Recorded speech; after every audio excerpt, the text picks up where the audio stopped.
Salut tout le monde, on se retrouve aujourd'hui dans une nouvelle vidéo sur mon planeur digital. Je vais revenir dessus, je vous le présentais dans cette vidéo-ci si vous ne savez pas du tout de quoi je parle. En gros, j'ai été habituée aux planeurs américains, donc les formats sous forme de un peu comme les Filofax chez nous, avec des petits agendas en reliure cuir, avec des anneaux à l'intérieur qui s'ouvrent, qui se ferment, on ajoute des pages, on s'arrange comme on veut. J'ai testé ensuite un Happy Planner pendant presque un an qui était un mini Happy Planner.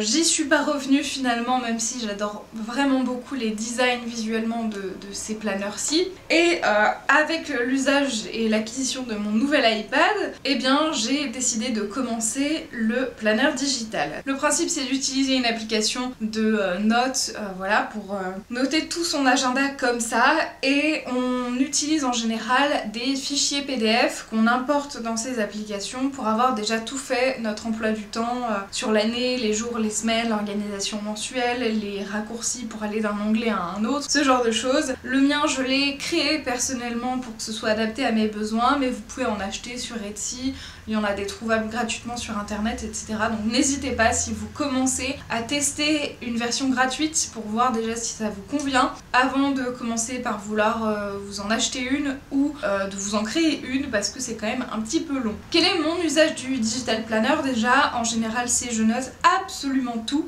sur l'année entière, donc vraiment des fois à l'avance. Actuellement, j'ai des choses notées qui sont déjà pour août par exemple, nous sommes le 10 février, donc voilà, forcément j'ai besoin d'avoir cette vue longtemps à l'avance, de pouvoir noter des choses, même si on me dit dans 6 mois il y a tel anniversaire ou tel mariage, il faut que je puisse le noter. Je note absolument tout, quand est-ce qu'il faut recevoir les courses, quand est-ce qu'il faut les faire, je note les deadlines des devoirs à rendre, je note quand est-ce qu'il faut que je travaille ces devoirs pour être dans les temps, je note les dates de concours, je note quand est-ce qu'il faut que je médite, quand est-ce qu'il faut que je fasse du sport, j'ai des trackers spécifiques chaque mois, je note mes vacances, les vacances des autres, je note quand est-ce que je suis en stage, s'il faut que j'aille voir mes parents, je note aussi les rendez-vous médicaux à prendre, les rappels, ce genre de choses, ce qu'il faut que je prévoie également. Voilà, si on m'a dit il faut qu'on se cale une date ou un truc, je note qu'il faut qu'on se cale une date ou un truc et qu'on se redise pour que ça arrive vraiment, parce que ce n'est pas magique, hein, voilà, ne pensez pas que juste le dire dans le vent ça suffit, faut que quelqu'un y pense à un moment, et si possible il faut que les deux y pensent. Donc voilà, donc je l'utilise pour tout ça, je l'utilise également pour mes études, parce que c'est comme ça que je m'y retrouve le mieux, dans le sens où j'ai une vision d'ensemble, j'ai tout dans un même endroit, même fichier, même application. Donc déjà j'ai ma vue par semestre, semestre 1, semestre 2, avec toutes les matières que j'ai, les groupes dans lesquels je suis, le type de devoir, si j'ai rendu ou non, j'ai un petit bouton vert avant la matière, si j'ai rien à rendre parce que c'est pas noté, j'ai un petit bouton vert. En général j'ai un code couleur avec les dossiers en orange. Et la page d'après, j'ai vraiment détaillé pour chaque matière quel est le coef, quel est le nombre d'heures de cours, quel est les attendus du dossier, si je fais un travail de groupe, si je dois travailler en autonomie ou non avec le confinement, enfin avec le Covid et les cours à distance, et quand est-ce que je suis censée avoir TD pour le caler dans ma semaine. J'ai aussi un onglet pour YouTube où je note du coup mes idées de vidéos, quand je fais les favoris du mois, je note au fur et à mesure quand j'ai une idée sur un même endroit ce qui doit être un favori ou non. J'ai une page de notes avec une partie notes, une partie objectif qui est actuellement vide, une partie à visiter, hein, on n'est pas près de revoir la couleur d'un musée malheureusement, et j'avais prévu un onglet en bas particulier avec un raccourci sur une page vide où en fait je mets mes stickers pour pouvoir les copier-coller facilement dans mon agenda quand je veux décorer. Ça arrive pas souvent parce que comme j'ai créé mon agenda, je me suis déjà débrouillée pour que les couleurs, que les images fixes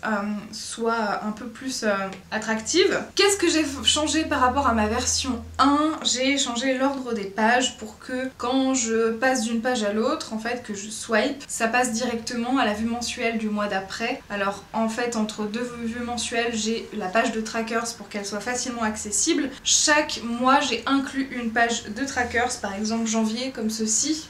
Et en fait elle a un style particulier, c'est-à-dire que le mois de janvier l'onglet était violet, j'ai gardé un peu ce code couleur.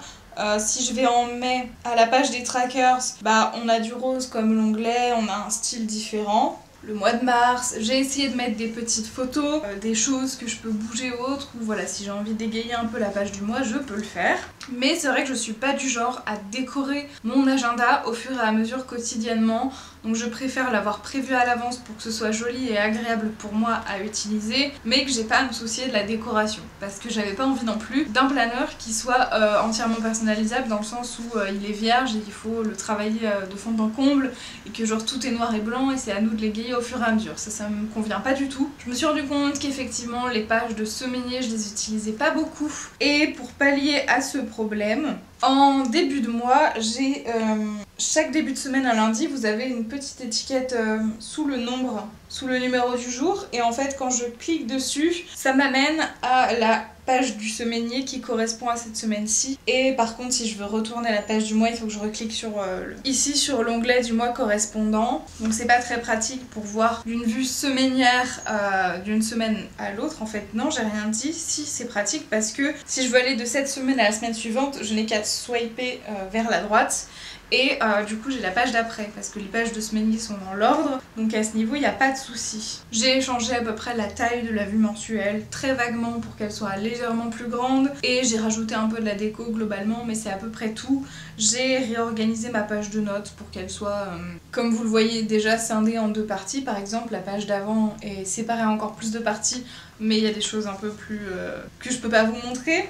À noter aussi, chose très importante, quand je vois que je prends du retard ou qu'il y a une tâche que je n'ai pas fait ce jour-là, déjà je ne la raye pas de mon planning parce que sinon je raye au fur et à mesure les tâches, et quand la journée est finie je mets une barre violette pour bien visualiser quel jour il nous reste dans le mois. Et donc quand je n'ai pas réussi à faire une tâche, soit je la barre en rouge et je la reporte, soit je l'entoure avec le logiciel que j'utilise et je la décale directement à un autre jour dans le mois qui m'arrange. Je réfléchis précisément à quand est-ce que je la reporte, quand est-ce que c'est possible par rapport à la deadline de cette tâche à faire. Je vais pas vous le mentir, ça m'arrive de reporter des tâches 3, 4, 5 fois de suite parce que j'ai pas le temps, parce que j'ai pas envie de faire cette tâche et c'est compliqué pour moi. Mais du coup, en faisant ça, je sais que je la reporte, mais il y a toujours un moment où je vais culpabiliser et me dire ça fait 5 fois que je la reporte, c'est plus possible, il faut que ce soit fait. Donc ça finit quand même par être finalisé. En termes de code couleur, moi j'utilise l'application GoodNotes, mais du coup il y a la possibilité de surligner des morceaux de texte. Comme vous le voyez dans le mois, il y a beaucoup de choses surlignées. Donc concrètement, pour essayer de vous expliquer rapidement, mais mon code couleur a tendance à changer, c'est pas toujours très correct on va dire. Ce qui est en vert c'est censé être du plaisir, ce qui est en bleu c'est censé être des obligations, des stages ou des informations, voilà. Ce qui est en violet c'est quand il faut que je lise des livres de la BU ou des livres que j'ai moi, mais voilà. En jaune en général c'est les vacances et les rendez-vous. En bleu c'est les choses plaisir mais qui peuvent avoir une contrainte. En rouge j'ai en général les deadlines, ce qui n'est pas toujours vrai dans ce mois-ci, mais écoutez on fait comme on peut. En orange j'ai les périodes de travail sur les dossiers que j'ai à rendre qui seront notés. Et en violet foncé j'ai mon dossier de mise en situation professionnelle. J'ai aussi un autre code couleur pour quand il faut que je travaille mon mémoire, c'est du rose. Donc globalement j'essaye de surligner des choses qui sont en rapport avec les cours ou des choses importantes. Ça m'aide visuellement à avoir une meilleure idée de ce qui se passe dans le mois plutôt que de devoir lire si tout était en noir et blanc par exemple. Visuellement ça rend la chose un peu plus attrayante également. Et le fait d'avoir ces journées, cette vue mensuelle avec des journées plus ou moins chargées, plus ou moins d'écriture, plus ou moins de couleurs, ça me permet en permanence de... Déjà j'ai le réflexe d'aller voir mon agenda régulièrement, tous les matins, et potentiellement tous les soirs. Je me rends compte dès le départ, le matin, en début de semaine, en début de mois, si ça va être une journée calme, chargée ou non, une semaine chargée, etc.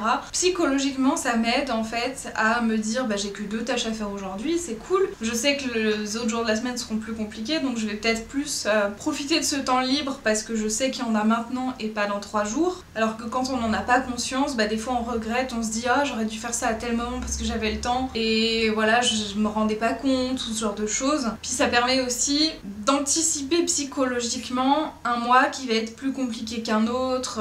une période de stress ou des choses comme ça. L'inconvénient du coup c'est que je suis en général dépendante d'internet, de ma connexion et de la synchronisation dans l'application. Alors j'ai très peu de problèmes parce que j'ai de la 4G partout, je suis en centre-ville, j'ai un téléphone qui est connecté en internet en illimité. Après je pense qu'il y a moyen de s'arranger dans le sens où vous pouvez faire des captures d'écran de votre agenda pour l'avoir en hors connexion. Et en général l'application GoodNotes garde les choses en mémoire. Juste si vous n'avez pas internet, elle synchronise pas.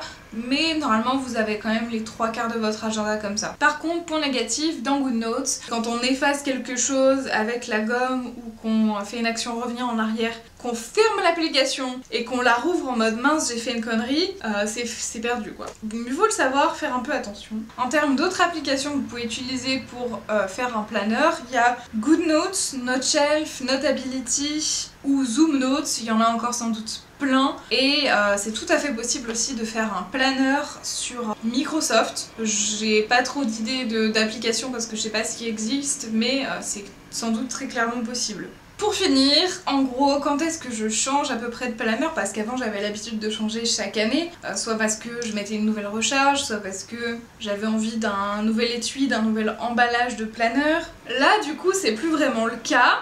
Et je me suis rendu compte que j'ai tenu quand même longtemps avec ma première version de planeur parce que j'ai dû en changer peut-être début janvier et encore j'ai récupéré ma version d'avant, j'ai gardé globalement à peu près la même idée, la même organisation, les mêmes pages. J'ai juste un peu poussé la personnalisation à l'aide de papier scrap parce que voilà, il y a des papiers scrap que j'aime beaucoup visuellement et ça me manquait de plus avoir ces visuels dans mon quotidien, dans mon agenda. Et tout simplement maintenant je scanne ceux qui m'intéressent ou même avant de les utiliser quand je les reçois et tout, je scanne ceux que j'aime le plus pour pouvoir les réutiliser de façon digitale par la suite. Donc c'est une excellente idée et vraiment un truc que je vous recommande de faire.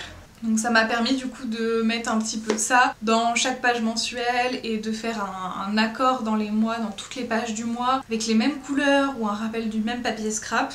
Et je me rends compte que comme ça, effectivement, je me lasse beaucoup moins du visuel de mon planeur. Et je pense que c'est aussi parce que ça me convient de plus en plus, donc je change les petits détails qui font que ça ne va pas. Mais c'est de plus en plus minime. La seule chose qui pourra changer à terme, c'est peut-être la couleur de mes onglets mensuels et le fond qui est un peu rose. Pour le moment, je m'en lasse pas, mais sait-on jamais, ça arrivera sans doute un jour. Donc je dirais qu'un planeur digital, ça vous conviendrait si vous êtes quelqu'un de très connecté, que ça dérange pas d'avoir tout son agenda sur un écran, où vous avez la possibilité en général de l'avoir partout sur votre téléphone, sans devoir vous trimballer forcément un ordinateur ou une tablette, c'est beaucoup plus pratique. Si vous avez une tablette, d'avoir un pencil, pas forcément l'officiel qui est un peu cher, mais il y a plein d'autres marques qui font des choses à des prix plus raisonnables qui marchent tout autant pour écrire. Et après c'est une question de volonté, de ce qui vous convient, de trouver le planeur, le fichier qui va vous convenir le plus. Donc soit vous le créez, dans ces cas-là c'est plus facile, mais il faut avoir quelques compétences en graphisme ou avec des logiciels genre Photoshop, etc.